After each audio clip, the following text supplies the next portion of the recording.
આજ રોજ ધ્રાંગધ્રાના રાજપર રોડ પર આવેલ નવનિર્મિત આયુર્વેદિક હોસ્પિટલનું લોકાર્પણ કરવામાં આવ્યું. આ પ્રસંગે ધારાસભ્ય પ્રકાશ વરમોરા, સાંસદ ચંદુલાલ સિંહોરા, પાલિકા પ્રમુખ સહિત મોટી સંખ્યામાં લોકો ઉપસ્થિત રહ્યા હતા.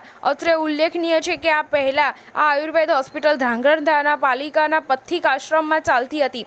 નવી હોસ્પિટલ શહેરથી 4 કિલોમીટર દૂર બનતા દર્દીઓને આવવા જવાનો ખર્ચ વધી શકે છે.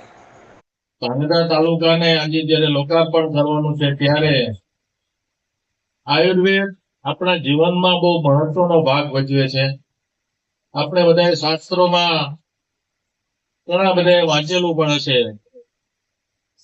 એલોપેથી દવાઓ તો થોડા આપણા દેશની અંદર અંગ્રેજો આવ્યા પછી આ બધી દવાઓનું પ્રમાણ ઓપરેશન કરાવવા હોય તો આપણે ક્યાંક દવાખાને જઈએ, પણ મહાભારત તમે જોવો, રામાયણ જોવો, ક્યારેય કોઈ એવી વાઢકાપ કરવાની એવી જરૂરિયાતો નથી પડતી. પણ આપણા શાસ્ત્રોની અંદર મહર્ષિ ચરક હોય, સુશ્રુત હોય, એમને જે જ્ઞાન આયુર્વેદ વિશેનું આ દેશમાં આપ્યું છે એને આપણે ભૂલી અને જુદા રસ્તે ચડી ગયા છીએ.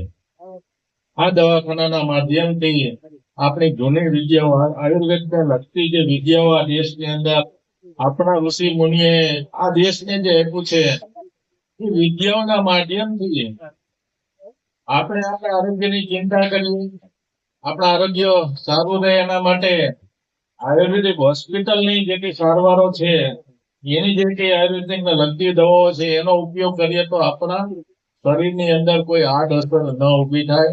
ભવિષ્યમાં આપણું શરીર કાયમી તંદુરસ્ત રહેવાનું છે એમ માનીને આપણે આયુર્વેદ દવાખાનાનો મેક્સિમમ આપણે લાભ લેવો જોઈએ.